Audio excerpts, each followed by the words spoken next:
Sometimes the way we talk to friends and family is the exact same way we would not want someone talking to us. Firstly, if I was talking at you as opposed to with you, I think you would prefer the latter.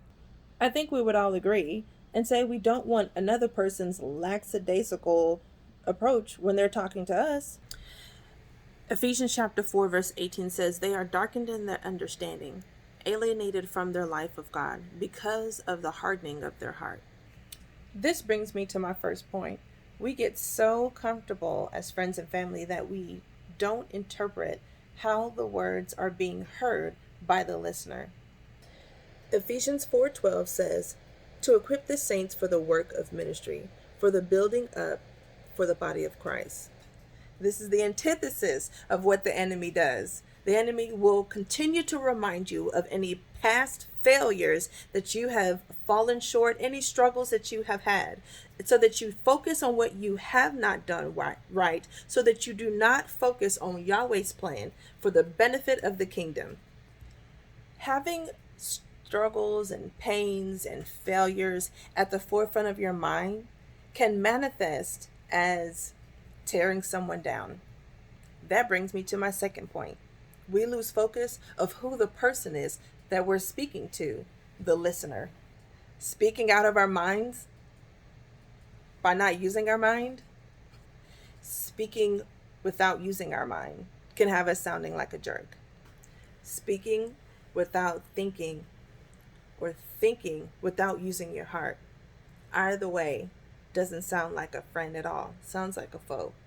Sometimes the way we speak to our family and our friends is the exact same way we don't want anyone speaking to us. My second point is not valuing the person we're speaking with. Well, maybe that's the problem.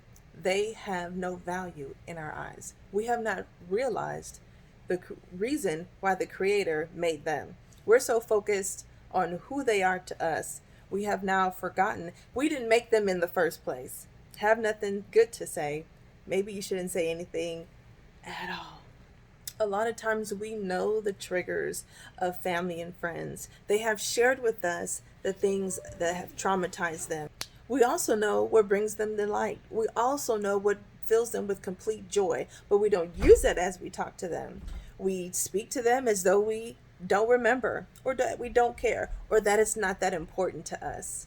If you have a tendency to force people to be in conversation or argument with you, disregarding the fact that they have asked for the style of conversation to not go about this way, or the intensity, or the simple fact of having that conversation topic discussed, don't call yourself a family or friend when all of your ways are just like an enemy.